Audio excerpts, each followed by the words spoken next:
Halo adik-adik, bertemu kembali bersama saya, Pak Mahfud.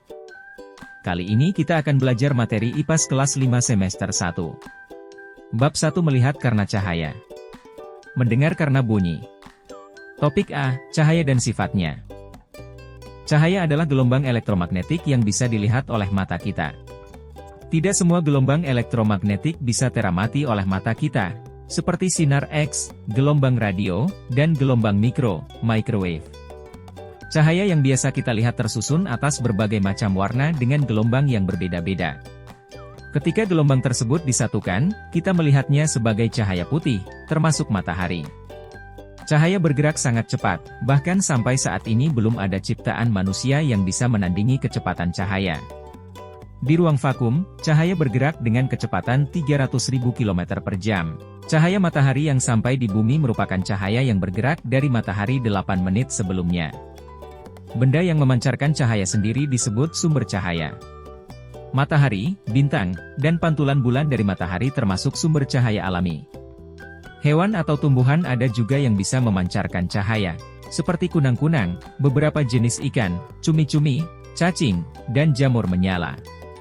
Makhluk hidup tersebut memiliki senyawa kimia khusus dalam tubuhnya yang bisa bereaksi dan menghasilkan cahaya. Sifat-sifat cahaya. 1. Cahaya merambat lurus. Gelombang cahaya bergerak dengan arah yang lurus dan tidak dapat berbelok dengan sendirinya. Apabila cahaya mengenai suatu benda gelap, benda yang tidak dapat ditembus oleh cahaya, maka cahaya tidak akan dapat melewati benda tersebut. Perhatikan contoh gambar di atas. 2. Cahaya bisa dipantulkan. Cahaya dapat dipantulkan apabila mengenai suatu benda. Pada permukaan yang rata, arah sudut sinar datang akan sama dengan sudut sinar pantul. Namun, pada permukaan yang kasar atau tidak beraturan, sudut-sudut ini akan memiliki perbedaan. Miskonsepsi yang sering terjadi, yaitu permukaan yang tidak beraturan tidak memantulkan cahaya. Padahal, cahaya tetap dipantulkan dengan arah yang berbeda-beda. Kemudian, pantulan cahaya ini ada yang masuk ke mata sehingga kita bisa melihat bentuk atau objek. Selain itu, miskonsepsi lainnya adalah pantulan cahaya hanya terjadi pada cermin. Semua benda memantulkan cahaya, inilah yang membuat kita bisa melihat sebuah objek. Namun, untuk melihat pantulan tersebut bisa dengan percobaan sederhana melalui cermin. Hal ini yang terkadang membuat kita mengasosiasikan cermin dengan pantulan cahaya. Coba perhatikan gambar di samping. 3. Cahaya bisa menembus benda bening. Ketika cahaya mengenai suatu benda bening, benda yang tidak menyerap dan tidak memantulkan cahaya, maka cahaya akan menembus benda itu. Biasanya benda bening atau sering disebut benda transparan dapat meneruskan cahaya. Kita masih dapat melihat benda yang berada di balik benda bening, seperti kaca, plastik transparan, air, karena ada cahaya yang melewati benda tersebut dan ditangkap oleh mata kita. Coba perhatikan gambar di samping. 4. Cahaya bisa dibiaskan. Serupa dengan gelombang suara, gelombang cahaya juga memiliki kecepatan rambat yang berbeda-beda pada medium yang berbeda-beda. Hal ini mengakibatkan cahaya dapat dibiaskan. Seperti contohnya ketika kita melihat sebagian sendok yang terbenam di dalam air. Jika dilihat dari atas, sendok tampak seperti patah. Hal ini akibat dari kecepatan rambat gelombang cahaya di dalam air lebih lambat dibandingkan cepat rambat gelombang cahaya di udara. Coba kalian perhatikan gambar di samping. 5. Cahaya bisa diuraikan.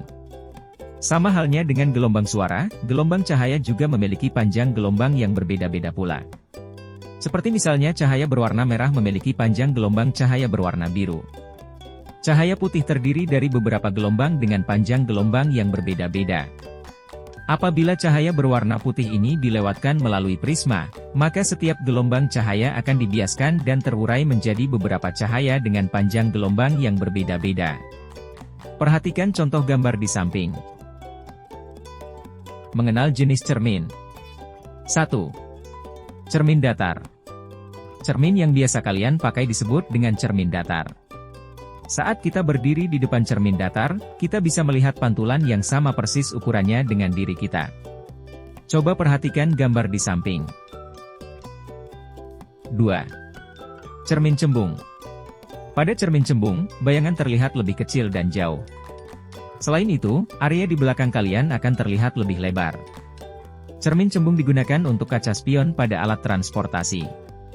Cermin ini juga terpasang di tikungan jalan untuk memberikan informasi kepada para pengemudi yang melewati tempat tersebut. Coba kalian lihat gambar di samping.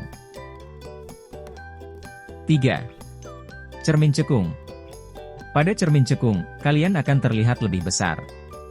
Jika kalian bercermin dari jauh, kalian akan melihat bayangan yang terbalik. Namun, semakin kalian mendekat, bayangan akan kembali tegak dan semakin membesar. Lihat gambar di samping.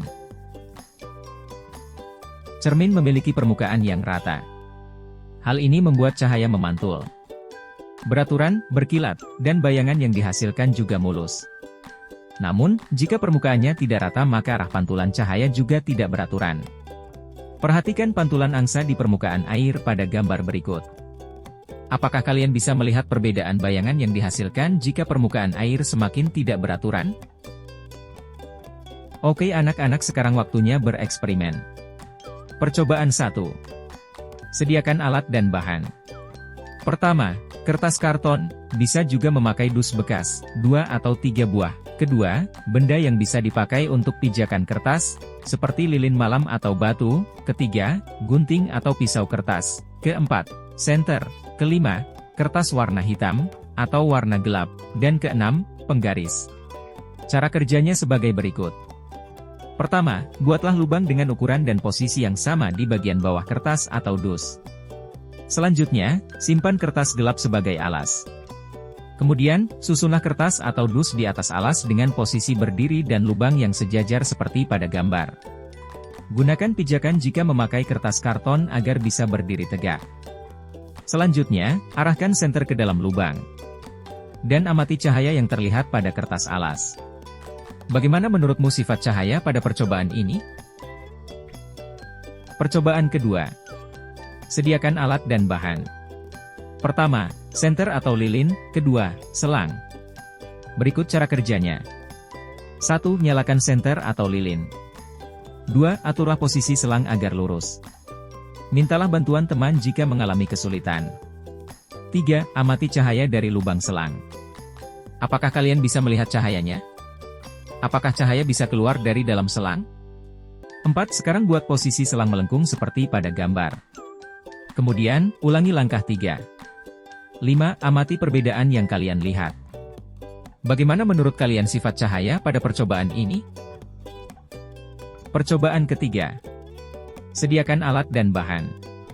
Cermin datar minimal 2 buah, dan senter.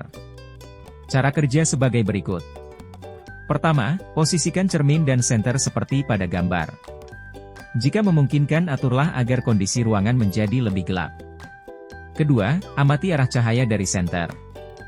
Bagaimana menurut kalian sifat cahaya pada percobaan ini? Dan jika memiliki cermin lebih dari 2 buah, lakukanlah modifikasi dari percobaan ini sesuai kreativitas kalian. Percobaan keempat. Alat dan bahan. 1. Senter. 2. Cermin. 3. Sisir. 4. Kertas putih. Cara kerjanya. Pertama, posisikan cermin, senter, dan sisir seperti pada gambar. Gunakan kertas putih sebagai alas. Kedua, jika memungkinkan aturlah agar kondisi ruangan menjadi lebih gelap. Dan amati arah cahaya dan bayangan pada kertas putih. Bagaimana menurut kalian sifat cahaya pada percobaan ini? Percobaan 5. Alat dan bahan. 1. Benda bening, bisa kaca, plastik mika atau plastik bening. 2. Benda buram atau sedikit tembus cahaya, bisa kain tipis, kertas buram atau kalkir, plastik putih, dan sebagainya. 3. Benda tak tembus cahaya, bisa karton, dus, dan sebagainya. 4. Benda yang bisa dipakai sebagai objek lihat, bisa pensil, tempat minum, mainan, dan sebagainya. 5. Senter. Berikut cara kerjanya. Pertama, siapkan benda yang akan dipakai sebagai objek. Lihat di bagian tengah meja. Selanjutnya, simpan benda bening di depan benda. Apakah kalian masih bisa melihat benda tersebut? Kemudian nyalakan senter dan arahkan menuju benda bening. Amati apa yang terjadi pada cahaya senter. Terakhir, ulangi langkah 2 dan 3 dengan benda buram dan tak tembus cahaya. Bagaimana menurut kalian sifat cahaya pada percobaan ini? Percobaan 6. Alat dan bahan. 1 gelas bening. 2 gelas yang tidak bening, tidak tembus cahaya. 3 penggaris, sendok, sedotan, atau bahan lainnya yang bisa dicelupkan dalam gelas. 4 koin. 5 selotip. 6 air. Cara kerja. Pertama, isi gelas bening dengan air. Kemudian masukkan benda, seperti penggaris, sendok, dan sebagainya dalam gelas. Selanjutnya amati bentuk benda dari atas gelas dan samping gelas. Apa yang kalian amati? Sekarang ambil gelas yang tidak bening. Kemudian tempelkan koin di dasar gelas menggunakan selotip. Tujuannya untuk mencegah koin bergeser. Dan carilah posisi di mana kalian bisa melihat ke dalam gelas, tetapi tidak bisa melihat koin. Setelah mendapatkan posisinya, minta bantuan teman kalian untuk menuangkan air ke dalam gelas dengan perlahan. Apa yang sekarang kalian amati dalam gelas? Bagaimana menurut kalian sifat cahaya pada percobaan ini? Percobaan 7. Alat dan bahan. 1 cermin datar kecil. 2 gelas bening. 3 kertas putih. 4 prisma, jika ada. 5 senter. 6 air. Cara kerjanya. Pertama, masukkan cermin datar ke dalam gelas. Kemudian isi gelas dengan air. Terus nyalakan senter dan arahkan ke cermin dalam gelas. Selanjutnya pantulkan sinar ke kertas putih atau tembok putih. Amati sinar yang kalian lihat. Jika ada prisma, simpan prisma di dekat tembok putih atau kertas putih. Jika saat kalian melakukan percobaan, sinar matahari sedang bersinar terik, cobalah juga menggunakan sinar matahari sebagai pengganti senter. Terakhir nyalakan senter dan arahkan ke prisma. Amati sinar yang kalian lihat. Bagaimana menurut kalian sifat cahaya pada percobaan ini? Percobaan 8. Alat dan bahan. 1 mainan, bola, gelas keramik, penghapus papan tulis, atau benda kecil lain yang tak tembus cahaya dan bisa berdiri tegak. 2. Senter. 3 penggaris. Berikut cara kerjanya. Pertama, lakukan percobaan ini pada meja yang merapat dengan dinding. Kemudian simpan benda di atas meja dengan jarak 10-15 cm dari tembok. Pastikan posisi benda tidak berubah-ubah. Selanjutnya simpan senter di atas meja dengan jarak 10 cm dari benda. Amati ukuran bayangan yang terbentuk. Gunakan penggaris untuk mengukur tinggi bayangan jika dibutuhkan. Dengan jarak yang masih sama, angkat senter dan arahkan ke benda dari atas. Amati ukuran bayangan yang terbentuk. Gunakan penggaris untuk mengukur tinggi bayangan jika dibutuhkan. Kemudian lakukan langkah 3 dan 4 dengan jarak senter terhadap benda diubah menjadi 20 cm dan 30 cm. Kalian juga bisa mengatur sendiri posisi dan jarak senter. Amati bayangan yang terbentuk jika kalian mencoba dari posisi yang berbeda-beda. Apa yang bisa kalian simpulkan mengenai sifat bayangan pada percobaan ini? Berikut adalah dokumentasi foto kegiatan percobaan mulai dari percobaan 1 sampai 8.